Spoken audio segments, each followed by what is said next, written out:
porque isso aqui era um colégio de irmãs. As irmãs saíram e aí depois virou um centro de formação. Funcionou como colégio de 1960 até 1972. Depois disso, ela virou um centro de formação para as lideranças da Diocese de Toledo, mas principalmente para cursilistas, de 1972 até 1981. Daí quando eu cheguei, então tinha que preparar tudo, né?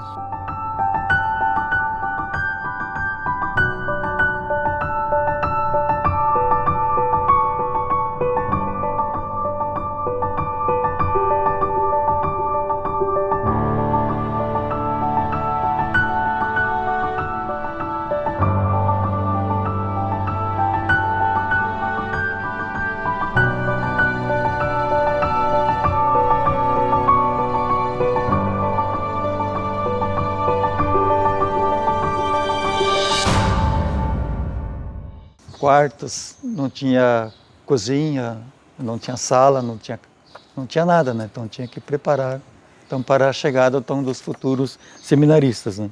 Foi um pouco difícil, né? Porque a gente esperava alguma ajuda da diocese, né? Então as paróquias pagavam uma taxa para a cúria e a cúria ficava de passar uma taxa então para o seminário, né? Mas como a vida não estava fácil para ninguém, então quase a gente não recebia quase nada, né, da diocese, né? Daí a gente foi obrigado a se virar, né? Muitas paróquias conseguiam dinheiro através da Alemanha, e daí eu escrevi uma carta, inclusive era um período que a gente não tinha o bispo, mas o padre Odilo Rockenbach era o vigário geral na época. Então ele assinou essa carta para mim, esse ofício, né? E a gente mandou para a Alemanha e graças a Deus veio essa ajuda, né? Então, através dessa ajuda a gente pôde pintar todo o seminário, comprar os móveis dos quartos, dos guarda-roupas e também investir no salão de jogos, nas salas de estudo. Então a gente conseguiu esse dinheiro para esse investimento, né, inicial do seminário, né? A construção foi se dando aos poucos, então o povo também foi entendendo, foi compreendendo então, a necessidade desse seminário, principalmente então, para a formação, né, dos futuros padres, né? Então aos poucos o povo foi entendendo e aos poucos eles foram integrando, foram participando. Então foram também fazendo parte dessa história, né? Dessa construção, né? No meu período não foram formados muitos padres, né? Foi poucos, né? Mas foi o começo, porque todo começo às vezes você não tem os resultados, né?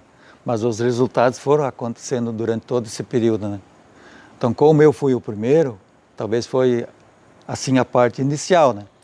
Então os outros deram continuidade, né? Então talvez eu não colhi tantos frutos, né?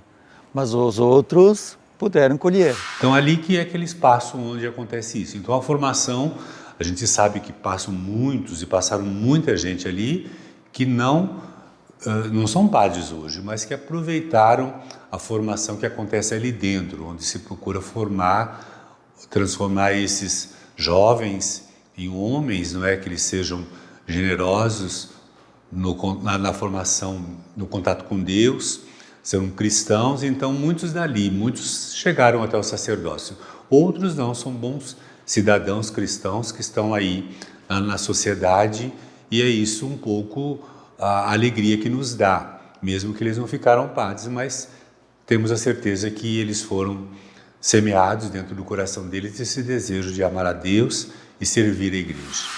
A inauguração não se deu, né, nesse primeiro ano, né? Até não lembro que ano que foi. A gente fez uma inauguração assim, meio fictícia, né? Eu achava que foi no tempo do Padre Ângelo, que era o assistente, em 1984, mas não foi. Ele fala que não foi no período dele, né? Aí não lembro se foi em 1985 ou até 86 que a gente fez então essa inauguração, mais ou menos uns 2, 3 anos depois, né, de a gente ter começado aqui, né. O seminário tinha iniciado em 83 e eu vim em 84 como assistente.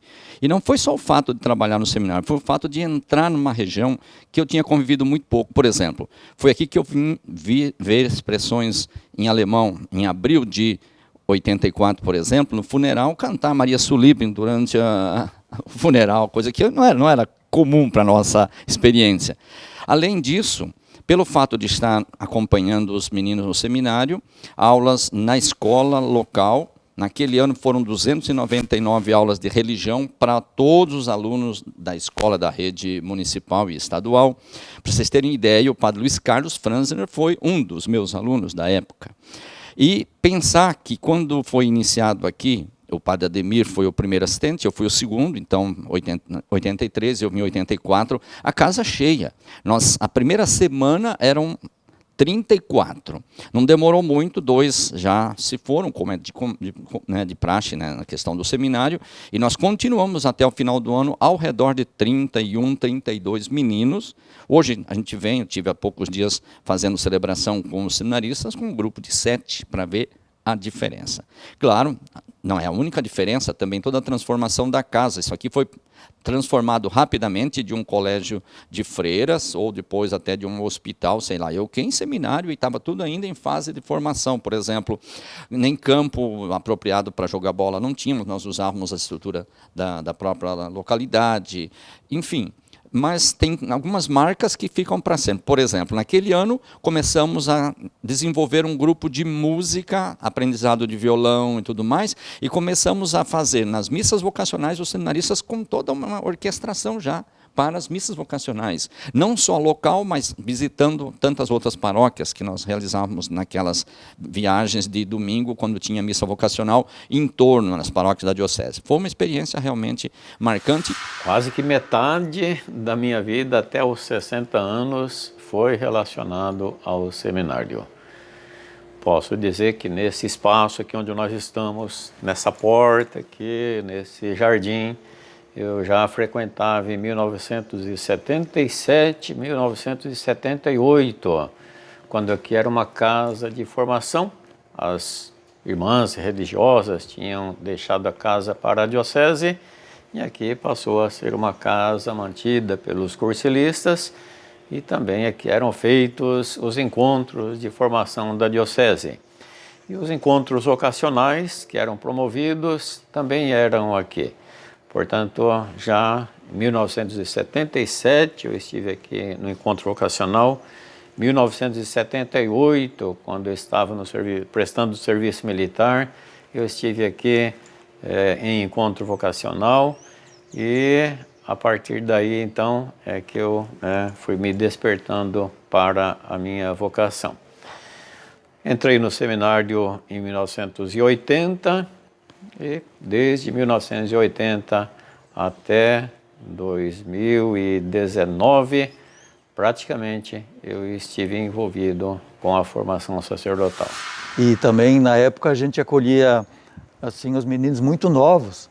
Não tinha aquela preparação antes de vir para o seminário, aquelas pastorais vocacionais, aqueles grupos que acompanham os meninos já na família, na paróquia. Então eles já vêm mais preparados do que vinham no meu tempo, né? Então no meu tempo era assim meio a laço, porque o pai ou a mãe falavam, vai para o seminário porque lá é bom, porque o estudo é bom, porque lá não sei o quê, você vai aprender alguma coisa para a vida, né? Então para mim aconteceu mais que as pessoas que vieram, né, os meninos que vieram, se prepararam bem para a vida, né? Porque a gente hoje vê tantos meninos que passaram pelo seminário, são pessoas que prestam um serviço muito bom nas comunidades, né? Eu tinha 11 anos quando vim para o seminário. E era bem adolescente, e a primeira coisa que eu fiquei fascinado é de cantar nas missas. Ajudava a cantar, mas eu não sabia tocar violão ainda, né? E eu aprendi aqui no seminário a tocar violão. Eu e o Nelson, né, Nelson? Começamos ali, jovenzinhos, começar a tocar violão, e começamos... Em 6 meses estavam tocando nas missas já, de tanta vontade que a gente tinha. O padre Braz ia no quarto e falava assim, Alex, larga esse violão, homem, já é meia-noite, você está tocando violão, os teus amigos dormindo, aí você incomodando. Mas eu tinha tanta vontade de aprender o tal do violão, e eu não largava o violãozinho. Então, isso aí desenvolveu o quê? O padre Braz viu que a gente tinha essa vocação de cantar, de animar a missa, e começou a levar nós nas missas vocacionais. A gente ia para tudo que é lado aí, e até a Parrondão, essas comunidades aí, as pequenininhas, né? E depois o Padre Braz levou nós para o Festival da Canção, Difubrama da Canção. Eu cantei diversas vezes, cantei no Difubrama, e meus colegas também do seminário cantou, né?